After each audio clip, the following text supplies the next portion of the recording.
What's up, guys, and welcome back to Waggle Friends English. So today is going to be the natural conversation that is a companion to the phrasal verbs we did earlier this week. So earlier this week we did phrasal verbs of hang out. Today we're going to do a natural American English conversation of talking about hanging out, and we'll just see where all of these phrasal verbs pop up in our communication. Like a lot of these listening practices that we've done before, the goal is not to try to use every single one of them, but rather it's to have them come up in a natural conversation. So we've scripted the questions, but not the answers. So the first question actually goes to you. As a homeschooler, how often did you actually get to hang out with friends? Wow, calling me out. Right, yeah. Well, for about the first 3 years, I didn't hang out with hardly anyone because we moved, and that was a big change. You don't know anybody, and we were adjusting, and the house needed a lot of repairs, to be honest. So you literally couldn't get together with people. We couldn't get it together with people. Now, if I wanted to meet with people, it would be a meetup, but none of those friends were very close. So the friends that we did have, they had also moved. So it was pretty... It's pretty difficult. So when you did start hanging out with people, yeah, what did you do? Where did you meet them? Activities. It was martial arts. Okay. So I did martial arts for 8 years. And when I started doing martial arts, I started doing martial arts. We did it for 3 to 4, sometimes 5 nights a week, where we would go and we would do different schools around the area. For us to go out and do things, we would often drive 30 minutes to go to martial arts, sometimes 45 minutes or an hour, depending on which school we went to. But it was so much fun. We got to hang out, and then we go out to eat afterwards sometimes with our friends there, and we would do silly things, and it was really fun. I took my brothers with me. We had a lot of fun doing martial arts. It's really cherished memories of getting together with people that way. But we also did church, and church was a lot of hanging out. So especially as you got older, there were things to participate in, right? Oh yeah, absolutely. Once I started driving, my mom or my dad were like, okay, take your brothers and just go. So I started to do sleepovers at a good friend's house, and we would hang out with our martial arts friends and stuff all the time. So we were out almost every day after that. But homeschool all day in the morning and do chores on the farm, and then then hang out. So if you had the time, what would you do with your friends in order to hang out with them nowadays? Nowadays or before? Well, there is a big difference. So let's do before. What were you doing to hang out with your friends before? Before, it was mainly playing games and just meeting up together and playing cards or playing board games or whatever, doing nerdy stuff more than likely. Yeah, nerdy stuff more than likely. Yeah, mostly D&D nerdy stuff. Nerdy or like... I mean, if I'm going to say it on camera, yeah. Yeah, so mainly it was just playing games with my friends because none of us really had any place to go necessarily. Like, I didn't participate in a whole lot of martial arts or formal activities, formals groups like that. Like, we did go to church too. But you were in town. Yeah. So that's different. I mean, suburb-like area. Yeah. Like the outskirts of a suburb, I would say. Yeah, so normally, like the things that I did with my friends, especially growing up, is I slept over at a lot of their houses. Oh, probably every weekend I was at one of my friends' house. Wow, that's crazy. Maybe every other weekend. Wow, I didn't go sleep over at people's houses that often. It was really a special thing if I went to go spend the night with my friends. But it's also because I had my brothers with me, so I was their chaperone. So if I went somewhere, they were likely, they likely had to go with me. I was happy to do that too because my parents could have a break, and my brothers and I are really close in age, so really, when we had a friend, we all kind of were friends. Not all the time, but most of the time. So when you got older and could hang out with friends, would you do just kind of the things you were talking about before, martial arts? And it was all activity-based, yeah. Okay. It was difficult for me because of that 3 years of just not going out very much with people other than my family. It got to be difficult to learn how to talk to people just to talk. Yeah. And by the time Josh met me, actually, in university, he met awkward Amber. Yeah. When he met me, I was different socially, too. There was no going out for coffee. There was going out to rock climb. Yes. I was very activity-based, which it's because that's what I thought. You leave the farm and you drive 30 minutes to an hour to go hang out with somebody and do something with them. Not for coffee, because one, coffee was overpriced and I didn't drink coffee at the time. Yeah. I didn't drink coffee till we had kids. But says a lot. Yeah, says a lot. Enough. Says enough. Since you were around people a lot, did you ever organize parties? Like, was that a normal thing that you did?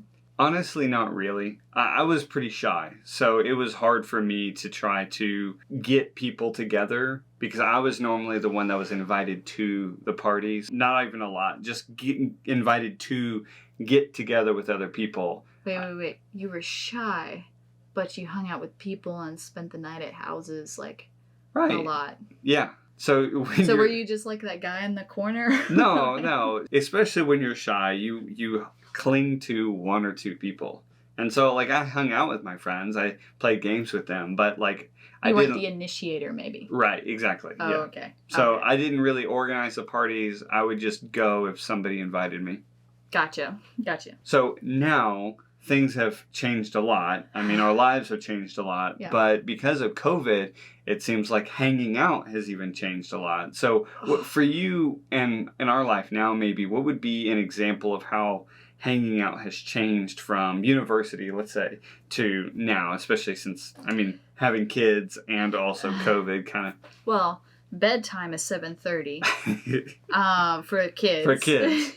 Sometimes I wish it was mine. Work time is 7:30, so... Yeah. So if bedtime's at 7:30 for our kids, really we need from 7 to 7:30 to get them ready and to have them relax together with us as for like family time, just chill time to calm down from the craziness of the day. Yeah. And just go to sleep and just rest.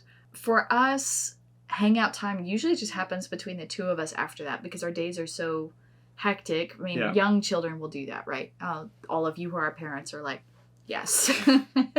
But we can't go out and hang out with other people our age who don't have kids because they get together and hang out after 6. Yeah. Like dinner or after. And I mean, that's when our go time is for getting dinner and doing chores and getting the kids down. Their kids are down maybe at a different time than ours, right. And so trying to do that. Other young families understand that, and so we could hang out possibly in the mornings and stuff. Besides that, before in China, we were in a big city, so we were able to hang out then. To go for coffee was nothing. Yeah. Like, go to the grocery store, you can hang out with somebody on the way, whatever. But now it takes so long to do any of that. So, and Americans too are all so busy, so there's no, like, where we were in China, there's kind of like the siesta time, where it's kind of like a nap time during the midday, during the hottest part of the day, like your tea time, if you will. Yeah. That was really fun because usually you could find somebody to hang out with, but now... not so much. Yeah, Americans don't do that. So that's just where we're at now. Yeah.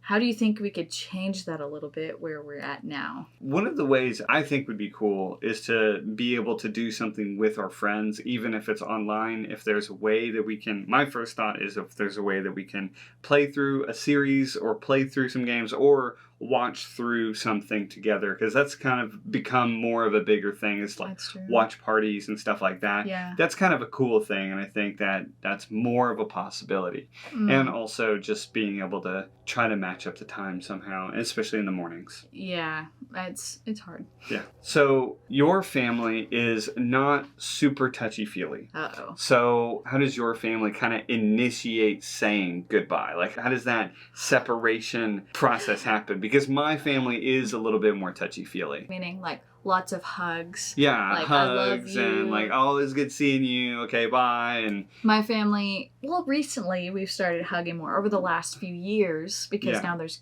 grandkids to hug too, I think. Yeah. But before, there was an I love you. Yeah. But there wasn't like a hug, okay, bye. It was just more like a bye, I love you. Let me know when you're coming in. It was very practical, like how long you're going to be out. Let me know when you come back.